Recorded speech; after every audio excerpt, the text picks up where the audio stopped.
দেখে বোঝার উপায় নেই এই প্রধান খালের পানির প্রবাহ থেকে কুষ্টিয়া সহ 4 জেলা 13 উপজেলার কৃষকের সেচের পানির প্রবাহ হয়। সেচ খালের অভ্যন্তরীণ জায়গা অবৈধভাবে দখল করে বাণিজ্যিক প্রতিষ্ঠান গড়ে তুলেছে একটি চক্র। জিকে প্রধান খালের ব্যানার থাকলেও কেউ তোয়াক্কা করছে না।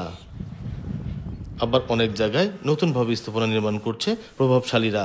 বাদ যায়নি সুইচ গেটের উপর জায়গাও। এতে বাধাগ্রস্ত হচ্ছে জিকে খালের পানির প্রবাহ। নিয়মিত মনিটরিং না থাকায় দখলদাররা সক্রিয়, অভিযোগ স্থানীয়দের। সঠিক সময়ে সেচের পানি না পেয়ে বিপাকে প্রান্তিক পর্যায়ের কৃষকেরা। ক্যানালের ধারে সব বাড়ি ঘরদোর করে বন্ধ করে রাখেছে, আমরা ঠিক মতন পানি পাইনি। এইগুলো উৎসাহ করলেই আমরা যাতে ঠিক মতন পানি পাই। ক্যানাল পরিষ্কার আগে জামা পরিষ্কার ছিল, আমার পরিষ্কার করতে হবে, আমরা যাতে অ্যাভেলেবল পানি পাই।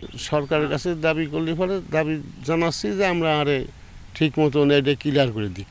অবৈধ স্থাপনা উচ্ছেদে জিকে সেচ প্রকল্পে অভিযান চালানো হবে বলে জানান জেলা প্রশাসক। জিকে খালের আশেপাশে যে সকল জায়গা আছে অধিকাংশ জায়গায় পানি উন্নয়ন বোর্ডের, এবং পানি উন্নয়ন বোর্ডের রিকুইজিশনের ভিত্তিতে আমরা ম্যাজিস্ট্রেট নিয়োগ করে ওখানে কিছু অংশে আমরা অলরেডি অবৈধ স্থাপনা যা ছিল উচ্ছেদ করেছি, এবং তাদের রিকুইজিশনের ভিত্তিতে ভবিষ্যতে এই ধারাটি অব্যাহত থাকবে। পানি উন্নয়ন বোর্ডের তথ্য মতে 150 কিলোমিটার জিকে প্রধান খালের ওপর 1300 ব্যক্তি অবৈধ জমি দখল করেছে।